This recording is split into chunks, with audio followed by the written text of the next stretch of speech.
All right. T Jizzle. Oh, Mizzle. How are we doing? We are live for another edition of Beyond Words.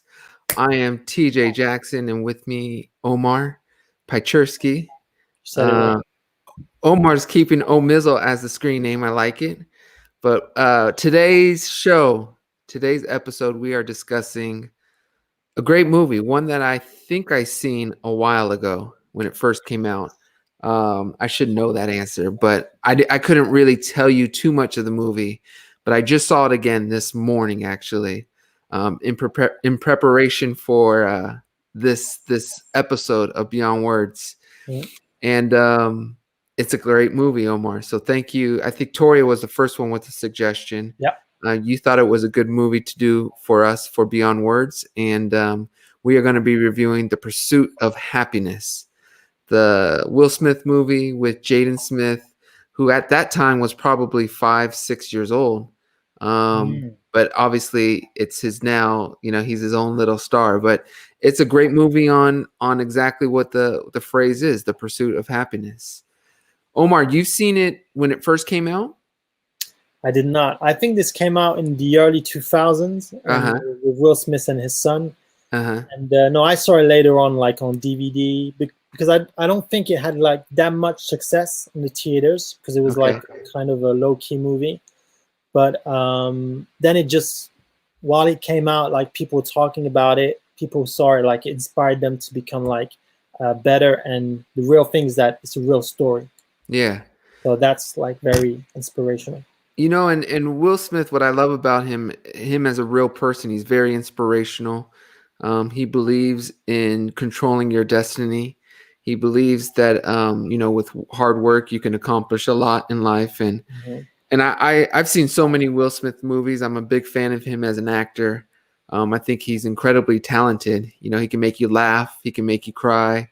He can entertain you with his action movies. I Am Legend is actually one of my favorites he did. But what I like about him in this movie, he plays Christopher Garden. I think he's a gardener. I should know that. But he plays basically a man out of the Bay Area, San Francisco, who is going through it in life, who's struggling in life, who seems to have so many setbacks and obstacles and just failures that for many, they would give up. And what I love about him, he shows all those failures. He shows all those struggles and kind of in a relatable way for many people out there to let you know that you can be inspired. And even though this movie is whatever it is, 15 years old, it's still a very inspirational movie. Much like in the way The Alchemist was, where you have to go for what you believe in and go for what you want in your heart. And I thought it was well done. It's obviously also a love story between a father and son, which I know, or I feel is underrepresented in film, and in movies. So it's a beautiful thing to see, a father not only have such strong goals and aspirations, but also such a strong commitment to their child or to their children. And that's something that I think a lot of people, and again, this is based on a true story. So we can't make the argument that's just fantasy, that's just film. There is a way you could do both. And I think that's a very powerful message. Sure, it requires you staying up late at night. It requires you to work your butt off. It requires you to sacrifice a lot. You never in this movie see him do anything of leisure. Everything has a purpose in this movie for him. And there's times in life where when you're in a setback, that's how it has to be. And I think that's, it's portrayed here quite well. Yeah, and Leno just said the real guy of the movie was at the end. Did you see him? At the very end, I didn't. The very last scene. Oh, okay, when he looks back. Yeah, like he's going with his son, like he's walking away, and there's this guy who crossed them, and that's the real guy. I didn't know that. And what's so cool about it is because I noticed that. Now that we're doing these reviews, I'm trying to watch these things with a Hawkeye and very detailed mindset. And I saw, Christopher, the lead in the movie, look back at a man who was walking past them, and he just stared at him for a while. Yeah. And again, that's a cool little tip of the hat to the real Christopher. And again, do we find the name? Is it Christopher Gardner? I think it's Christopher Gardner. But Omar, let's ask this too, because this is something we should be asking at the beginning of these to let people comment. Omar came up with a question, because we try to come up with a question going into these lives. What makes you happy in life? So in the comment section, whether you're on Facebook or YouTube, comment with what makes you happy in life. What's your joy? What's your joy spot? What makes you go? And it is a bit different than the personal legend from The Alchemist. I feel this is something that makes you happy, what makes you smile, where a personal legend could be more of a calling, something you always dreamed to become.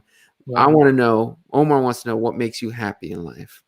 And TJ, something fun that I try to do each day is, like, at the end of the day, I try to see what makes me, even the small little things, what made me happy, And so let's say, what made you happy today? What made me happy today? Yeah, it can even like be eating like a banana, whatever. I had some great pancakes. Francis made some really good pancakes. So that made me happy. And normally I don't eat till noon, but I woke up extra early to watch this movie in the morning, so it was fresh for me. And so I got hungry a little earlier, and she made me pancakes. So there you go. That's cool. Now, what about you? What made you happy today? You've had more hours than me. You know what? I think just like opening my window and just looking at sound cheesy what I'm going to say, but just looking at the view and being able to do that, and you're healthy, you're in good spirit, and that just made me happy, Yeah. And let's not forget that we're taping this during the coronavirus pandemic. So we're on quarantine. So I don't want in 3 years people to say, I want people to know you had more options maybe in 3 years. I like this one, feeding birds. Okay, Omar, a couple of things. Let's break down this in the movie. Yeah. One of the really cool, fascinating things that Will Smith, his character, talks about is the famous, in the Declaration of Independence from Thomas Jefferson, the famous line of life, liberty, and the pursuit of happiness. I don't think many people know the full quote. I have it up here. So it's basically, all men are created equal. We hold these truths to be self-evident, that all men are created equal, that they are endowed by their creator with certain unalienable rights. That among these are life, liberty, and the pursuit of happiness. And in the movie, Christopher, he has a little section of it where he's wondering why Thomas Jefferson used the word pursuit. Is it something that's not supposed to be obtained? Is it a moving target? And I found that very fascinating. And it's actually a question, not specific question, but I've been getting in that mentality in my own life where I feel like things are becoming more relative. So let me ask you, Omar, when you heard that, or just when I say life, liberty, and the pursuit of happiness, what does that mean to you? That's hard for me to answer in English, but that's hard. I wouldn't know how to answer that, actually. No, okay. So in my opinion, I see it like this: there's life, we are all blessed with liberty, freedom, which is we all should have, and then happiness is something that is kind of like a moving target. It's a moving thing. There's certain things that can bring us so much joy that are simple. And then there's so many things that I basically feel this. I basically feel that the pursuit of going for something is part of what makes it happy, or part of it makes it fulfilling. And happiness is something that could be yanked away if it's not deep in your heart. How can I explain this? If you won, it's kind of like in the platform. When they had, if you have X amount of money, at some points it can mean nothing to you. It's all relative. So in my opinion, you have to find that simple thing. It can't be a crazy thing that can cause you stress, but simple things have to bring you happiness and joy. Mm-hmm. And I think that's an important thing to share. I agree. I agree. And some people like are always thinking, why aren't they happy? And he actually says that at the beginning of the movie. Like he's in this crowd and he sees all these faces with everyone happy, and he's asking himself, why can't I be like these people? And while he's doing his journey in this movie, he understands that he's the only one that could get that happiness. He has to chase it and get to it. Nobody's going to do it for him. And that's at one point you can see his mind shifts, and he's like, all right, I'm going to go and get it. What I want, even if everyone, my wife says I can't do it. She says, be an astronaut, because he was talking about going to this stockbroker. Yeah. So he just did it, and it all worked out at the end for him. And Omar, this is actually something I wanted to talk about, because I think this is such a powerful, this isn't the exact scene, but here we have a picture of Christopher and Linda, his wife. And I found their relationship very interesting, because obviously when they first were together, they fell in love, right? Yeah. And it's so, it can get so, they had a child together that they both love, but life can get so difficult. You know, they are so far behind on rent. They are so far behind on so many things, so many stressors that can bring so much frustration and anger between a couple. And I don't know, you know, we don't know enough about the relationship. And again, this is a true story. So maybe in his book, it's I think the movie's based on the book. People will know this answer. But the point is that stress can cause like two perfectly loving people to not fit anymore, and to say things to each other that they may not necessarily mean, or say things in a way that they may not necessarily mean. And a perfect example is they are several months behind on their rent, worried about getting evicted. And Will Smith at this point comes to her with excitement that he saw a stockbroker, and he saw what he felt was something that can provide his family life. And I should say the opportunity to be more free. It could bail them out of their issues. Exactly. So that was his first glance at seeing a new possibility, the new hope. And right after that scene, he goes home to share the news. Like, I know what I want to be. I know what I want to do. And Linda's response, exactly what she said, was, a stockbroker, really? Why don't you just become an astronaut? Yeah. Very sarcastically. And I think oftentimes, again, I don't know this person in real life, but oftentimes when people say those things, especially people who we hold dear in our heart, who hold so much value, when they say something negative to you or demeaning or something, it can really crush the soul. It can really, really limit what you're able to do. And I just found it interesting that he had to kind of, and maybe it was a blessing, their relationship had to dissolve for him to be able to reach his goals, you know. And again, I don't know Linda in real life. She's a real person, and I don't know what their relationship was. I don't know if there's more to it, but I think it's a lesson for all of us that we have to surround ourselves with people who support us no matter what, and support what we want to do. And he was obviously a bright guy from the beginning, you know, placing first in many of his classes.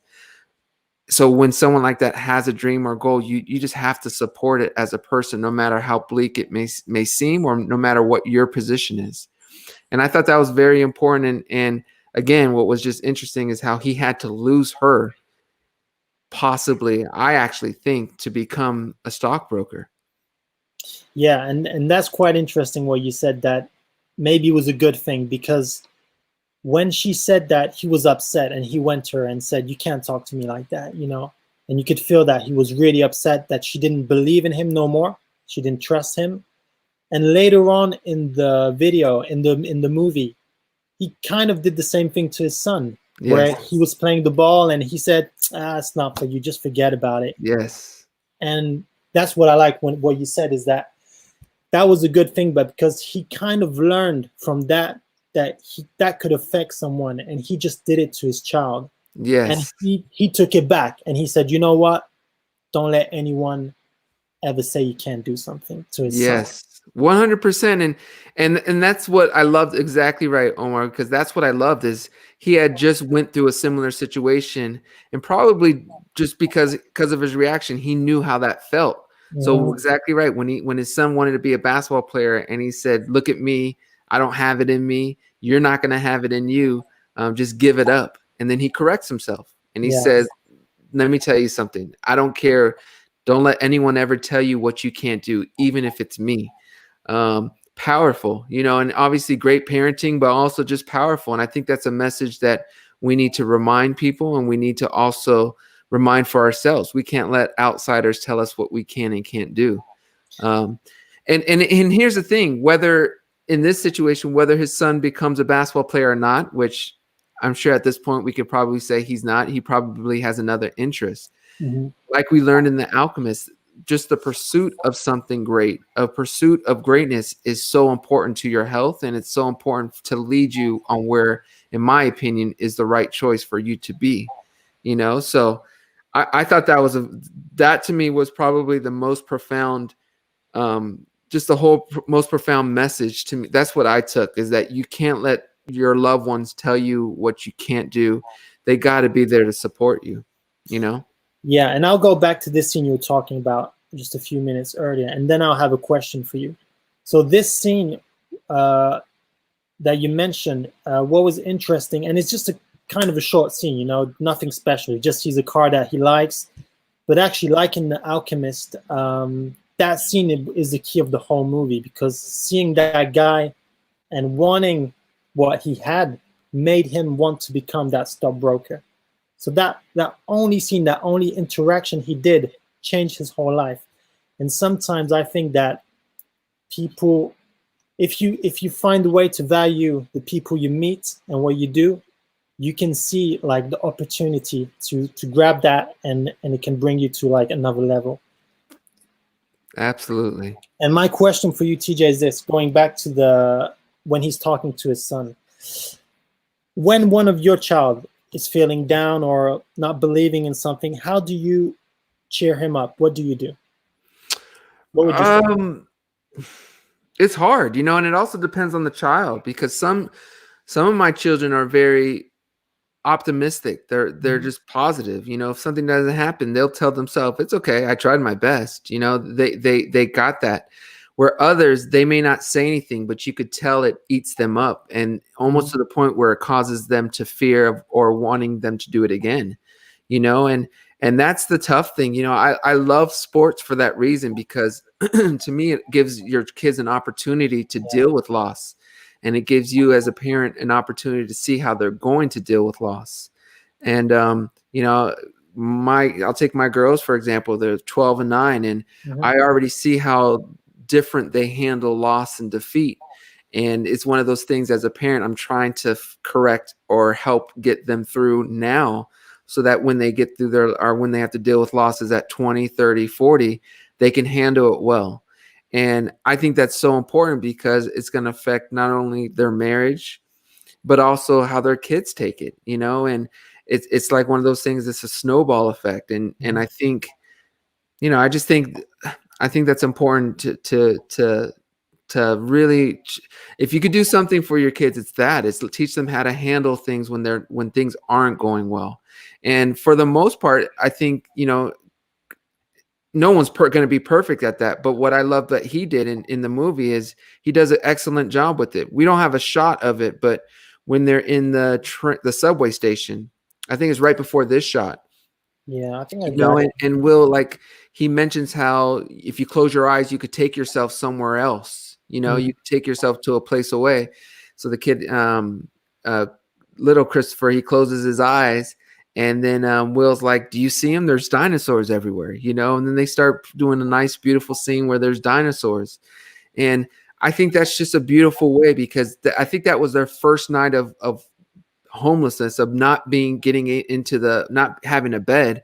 And that's a perfect opportunity that he took advantage of, to kind of let the kid know that we're gonna be okay. This is just a tough moment.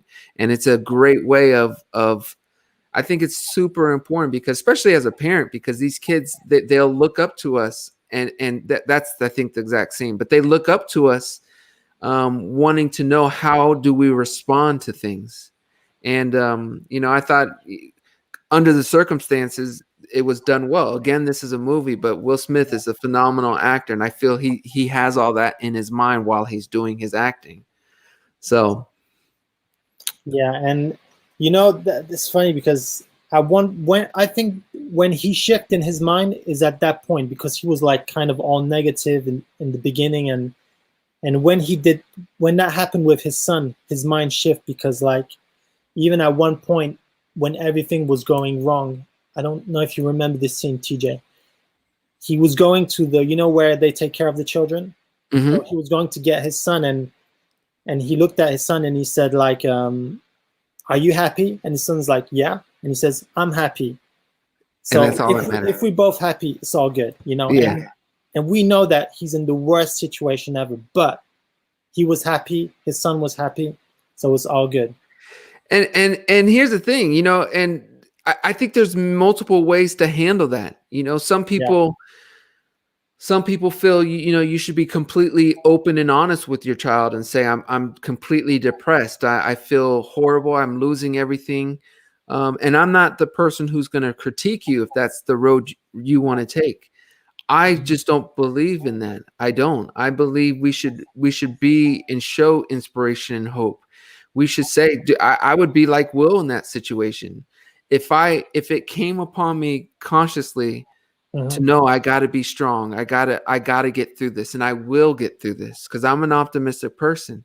Yeah. If that's flowing through my body, I could see myself doing a similar thing, saying, I'm good. I have you, and that's all I need.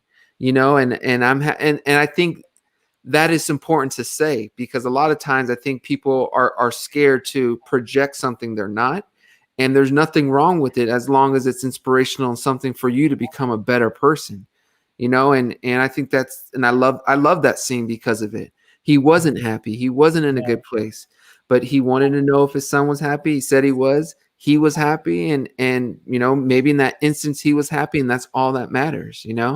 That's a beautiful thing. Yeah, that's true. Omar, what was your thoughts of him becoming a stockbroker and the whole challenges he had to overcome to win that position? Whether it was, driving his boss's car to the other side and missing that first appointment, all the hurdles he had to overcome. He had less hours than his competitors. He had, he even went to the first interview in looking like a mess coming out of jail. What was your opinion on, in terms of what, from a critical eye, what's your opinion of that whole journey for him, to become the stockbroker, to win that position? Well, first of all, I think him as a guy, like what made a successful guy too is that in the worst situation, he always tried to find a funny way of, like what you said, when he went in and he had painting everywhere on him. Mm-hmm. And so the boss says to him, what would you think if I hire a guy like you, like right now? And I think he says, well, he must have great pants, Yeah. And that made everyone laugh. And so he took himself, he was in the worst situation, and just by a few words, that means your words can count. Just by those words, he took out of that situation. Yeah. So I really liked, and there's many kind of scenes like that in the movie. Do you remember one you liked? Well, yes. Before I go there, I wanted to ask you, because I remember when he came from jail to his interview, I wanted to know where he was going. I wanted to know if he was going to go home to try to change, or if he was going to go straight to the interview, because you knew he had this important interview. And I remember thinking when he went to the interview, I was like, oh no, why did you do that? You should have probably cleaned yourself up before going to the interview. Mm-hmm. And I remember his first line when he walks in is I know, I was trying to think of so many cool stories to tell you to justify why I'm walking in like this, but the honest truth is I don't have one, and I just thought the whole story was cool, because that's something I couldn't do. I genuinely don't think I could do that. I'd have to figure a way to reschedule it, or I'd go home first and just be late. But everyone's different, and that was his way of handling that situation. And I thought that was cool. Yeah, and I say it again. I just think that sometimes it's not about how you look in what situation you are. It's what you say that is important. Okay, so I still owe you my favorite scene, but before we do that, Yes. let's take in One of the favorites. I think there's many. You Yes, must have many. let's take in Hazel. How Oh are my you, God. Hazel? Okay, so Hi. I'm really good, thank you. I'm gonna cry. Everything that you were saying, I was having some technical difficulties with my laptop, so I just need to use my phone. You're good. You're with us. So where are you from? I'm from the island of Guam. We're in the middle of the Pacific Ocean. It's where America's Day begins. Not Beautiful. much people know about us, but yeah, we're here. We know you. We've been listening to you since 1995 or even before. Well, thank you for those words, Hazel, and thanks for joining us. I have a quick question for you. First of all, did you see the movie? I've seen it many times. Okay, so back in the day. To you, what was the message you took from the movie, or what's the biggest message you have regarding the movie for you? Right now, even just to talk to you guys online, that was part of it. You guys, 3T, I have the 3Ps. Perseverance, persistence, shall prevail. This is like a dream come true. There's a lot of life lessons in the movie. Never give up. Yeah. Just keep going. If you want it that bad, you'll succeed. You'll get what you want. Yeah. There's just so many motives to the story. If there's the way I take it, it's so true. When people bring you down, it can really crush you. But the way I take it, when they bring me down, I just use it as a positive thing and work harder. Show them. Yeah. Have you ever been in, or have you found yourself ever in a position like him where you felt all the time? It's so real, like it is a true story. We all can relate, especially me. I can relate. It happens all the time. We have so many challenges in life. You don't always get what you want, but if you work for it, you'll get it. Love it. Omar, you have a question for Hazel? Yeah, Hazel. Hi, first. So what made you happy today? just I'm trying not to look so crazy, but just to hear you guys, see you guys live, everything. I try to watch you guys every day. Our time difference is really crazy. It's like 4 a.m. right now. I try to set my time at 3 o'clock in the morning. If I get up, I get up. If I don't, I work at the hospital, and I'm like, I don't even have time to comb my hair. So, you look great, Hazel. You look great. Thank you. But that made me happy. Just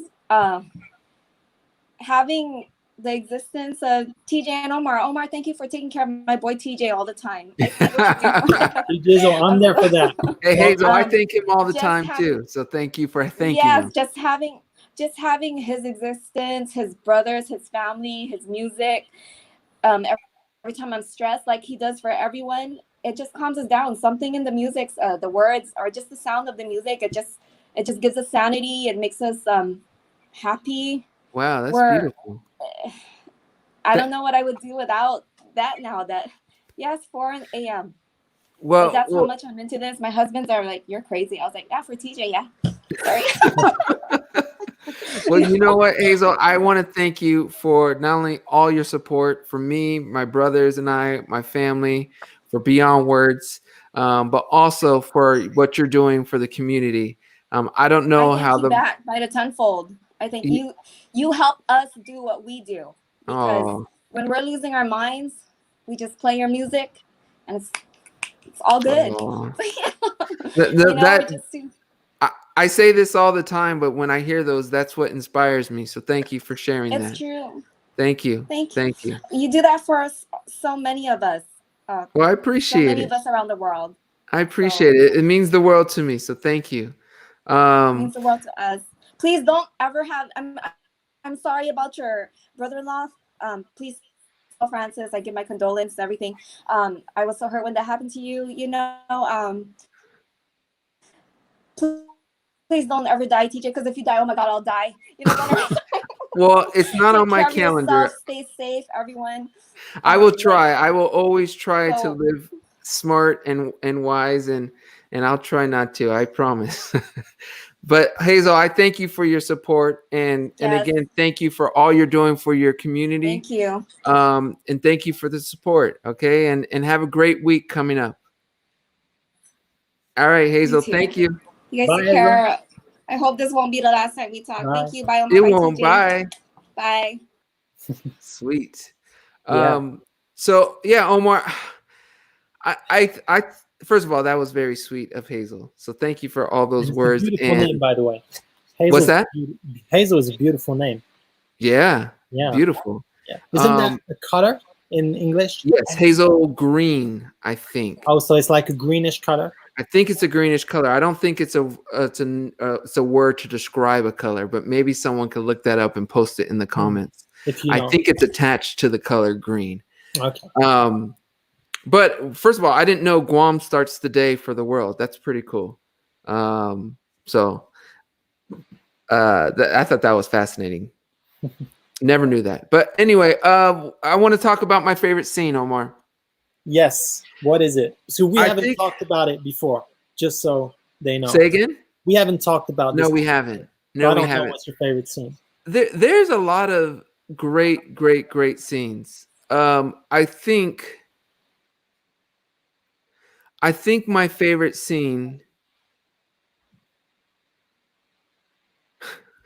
I don't know if it's my favorite scene, Omar, but it's up there. And I think it's the whole football when they go into the neighborhood and they see the nice homes. And I feel like it's their first time, at least young Christopher's first time seeing a different way of life. Mm-hmm.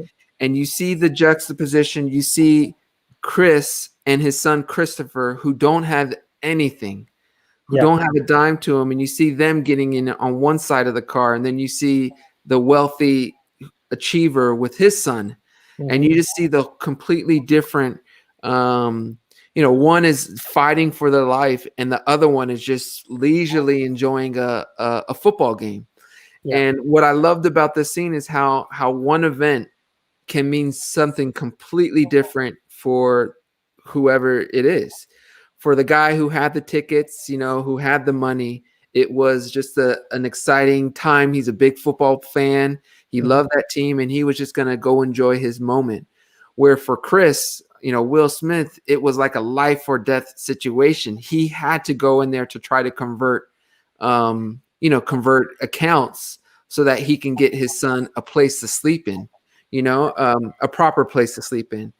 And I saw that, and I love those kind of things because you can see the dichotomy of what's going on, and it worked for him. Even though he asked that guy for the account, and the guy said, "There's no way I'm going to do that." Mm-hmm. It still led to all these other people, who wanted to work with him because of his personality.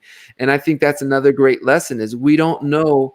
If we aim for something, Will Smith was aiming to get this one guy's business. I think his name was Topkins or Ropkins. He was aiming for that one guy's business, and he didn't get that. But even though he didn't get that, he doesn't fail because it leads to him getting many other accounts around him that make him a success, that make him achieve his goal. And I find that being an important lesson is that just because you pursue something and you don't reach exactly what you wanted to reach, there's many opportunities and ways where you can succeed and win. Mm-hmm. And that to me was the perfect example. Have you ever had like a situation where you went for something, you didn't get it, but it led to like something kind of better or converted into something better like he did actually here? Yeah, I think I keep going back to it, but probably because it's relative and it's, I think the listeners or viewers will enjoy this, but my whole Nashville experience, I went to Nashville legitimately to write for other artists. It was not to do my own career. Mm-hmm. And out of that writing session, I wrote probably out of 2 or 3 visits there, I probably wrote a good 20 or so songs. None of them, as far as I know, are being recorded by any other artist. Yeah. So that's normal for the industry. You have to write a lot of and do a lot of music before one sees the light of day, especially if you're not the artist. But again, what came out of it was I met David, and I got to find a producer that I can really vibe with and create my whole sound, which has been able to launch my whole solo career. And I can't, like I've said to him, I couldn't think of anyone else I'd want to start this journey with than him, and it's a beautiful thing, and something that wasn't on my radar. My radar going to Nashville wasn't to find a producer for my sound or for me. I thought I had that here in LA. It was to go write with new artists or new writers and think of something new for other people. But that's not what happened. And I wouldn't go back and change it the other way. It was perfectly done for me. Just me going on that journey led me there. And that's, to me, what I've learned in life is the most important thing is you got to take that journey and go for it.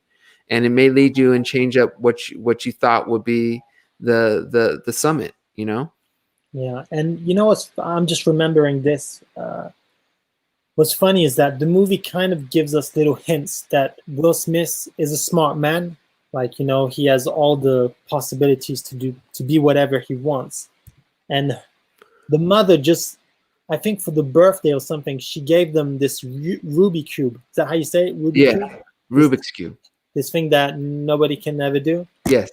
And he does it in the car with the guy, the kind of boss, and the boss says, you can't do this. And he's like doing it. And while they're driving, he continues to do it, and he achieves that. And I think actually that made the boss call him back. That just little thing there, I agree. He was like, this man maybe is smart, maybe I should give him a call. So sometimes just little things can lead to big things. And to piggyback off that, I actually think even if he didn't succeed, you could see the determination in Will Smith's eyes and in his tone at that point. And I think a lot of times we underestimate how important that tone and what tone means, and where that what we feel in our heart exudes itself out. And whether he did or not, I think obviously you're right. Him solving it clinched it, but if he got a third of the way, I think that would have still left a really positive reaction to that boss, where he probably still would have called, and I think that's what's cool is you just got to have it within yourself to want things and believe in. And that's one thing I love about, Will Smith's character. He believes in things and he goes after it. He doesn't let any setback hold him back. He goes after it. And I think that's something that we all can learn from. All of us, Yeah. Omar, I think we are good. I think we covered this movie pretty well. The one thing I do want to ask, though, is there anything else you wanted to mention in the movie?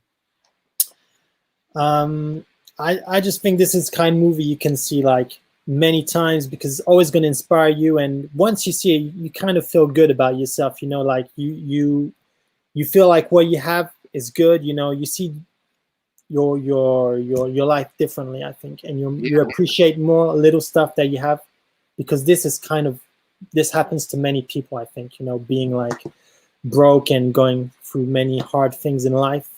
And so you're more appreciative of life once you've seen this movie. So it's always good to see. Yeah. And for me, I just think, as this Facebook user says, confidence rubs off, and confidence is something that we have to find a way to have within ourselves. I would love to hear this, because Dierte says, yes, I've seen it 4 times, and when I was not a mom, it was different. I'm curious to know how that was different. Well, maybe for you, Chia, like the fact that he has a son, and you could relate to that. Maybe you're going to relate to it differently than someone that does not have any kids. Yeah. Maybe you saw it differently. So maybe that's what she meant. To me, and like I said, like I said earlier, I feel this is a love story, because it's obviously a love for self and love for reaching your goals and stuff. But as a father and as a Black father, I really appreciated this movie because it showed him. Because a lot of times Black fathers get a bad stereotype that they're not good fathers, and I hate that stereotype. There's a lot that we kind of ignore that can contribute to fathers not being around as much. We oftentimes Black people are struggling from the day they're born in terms of with debt, and with they don't have the same access to great education, and so it's in a way they may not have wealth passed on from previous family members, which makes a huge difference. So they may have to work more jobs, or and same with Hispanics, and same with many other nationalities. There's sometimes you have to go out and work more than other people, and that's not fair to criticize them. And the whole point I'm making is, in this movie, he never lets go of his son, and I think they did a really good job of showing that he's going after his dreams and goals while also taking care of a son in a very expensive city. He was able to do that. Again, there's no leisures, there's no fun time for him. We never see him walking we don't even see any of his friends, if he had any. We don't see anything he gets to do for him, quote unquote, but being there for his son is his priority, and achieving his goal for his family is his priority. And I think it's beautiful. Yeah, I agree. Okay, Omar, let's wrap it. But before we wrap it, I want to ask you a question. Because we kind of mentioned this, but I want to know the same question we asked everyone else. And I'm kind of putting you on the spot. Always. Like always. But I want to know what makes you happy in life. I'll give you a second to answer that. I'll answer it first, unless you want to answer it first. Sure. Go on. Okay. So I think it's simple. I think what makes me happy in life is my family, and just seeing them happy. I mean, Rio right now is stealing my heart, because when he smiles, and I love, maybe it's just me, but Rio's in a very learning, and he's soaking everything in, and I love getting super close to him, to really feel what he's going through. It's the coolest thing. I'm curious to know, am I the only person who does this? So if he's right here watching something or on his iPad, I have to get super close to hear him breathe, and to see his eyes and his teeth. It just makes me incredibly joyful. So I would just say, being a father and seeing my kids happy, that's what makes me happy. Yeah, that's a great answer, TJ. And for you? Well, let's ask again in the comments for those who didn't write it down. Tell us, of course, because we're gonna read it. When we go through what makes you happy, and we're gonna pin it up. I would just say what makes me happy is doing what I love. I love what I do. I can't even say it's a job, because I love it, and I feel like saying job is like something you don't really like to do. So I just like the fact that I can do what I love, and help others, and just be happy about that, and be healthy, and as simple as that. I think that's it, actually. Yeah, I love that you say that, Omar, because that's important. I think a lot of people think that you have to have more in life to be happy, and that's something that if you could take one thing away from this video, I think it's that. Please don't attach happiness with materialism or external type of things. I genuinely feel happiness can come from within. It comes from doing what you love to do, and being around your family, and them being happy. And there's so many simple ways to do it. You could be chasing, you could play, what's a hide and go seek? You could do so many simple things, simple board games, imagination games. This is a perfect picture. There's moments that you can create that bring happiness, and to me, that's what life is about. TJ, yes. Before we wrap this up, should we just give a quick mention? Because here's the thing. I was thinking about it. Let's do it. People are saying we do some weird faces. I don't know. I didn't hear that before, but I believe you. Yeah, well, there's some pictures up there. You should go and check it out on your group. And so there's a post that's been made where there's some cool comments what the picture should be of. So let me put it up real quick. Did you see this, TJ? You didn't see this. I haven't seen it. No. All right, let me try and find it real quick. Is it so? To get this straight, it's a picture of me and you with a silly face, and we're gonna see some responses to it. Exactly, and it's like we do silly faces. Apparently, we should put it up here. Is it on? Is it in here? I'm gonna put it up real quick. Okay. Give me a second. And we do not do this on purpose, I promise. So people are like trying to find a scenario or script about those pictures, and this is one of them. It's going to be up in a second. And by the way, if you find any other ones, you can just put it down in the comments. We'll put them up. Oh wow, okay, I get it. I get it. Okay, so here's a picture of me and Omar, obviously, and I guess it's screen captured when I'm making a silly face. Omar's making a silly face, and in the comments there's been captions, right? Yeah, there's a lot of captions. So we just like choose a few ones that were pretty funny, and you're gonna read them out and try to do some acting here, TJ. All right, when you read them out. We're actually gonna read them. Well, you're gonna read them, so you're gonna have to. I'll read me. You read you, right? All right, I'll try. Okay, let's try with this one. All right, so it was just all right. No, you have to do it the way you do it. All right. All right. I'm gonna throw a starburst at you next time you say that, man. But I don't make that face when I do that. That's not the face I make when I say all right. Are you sure about that?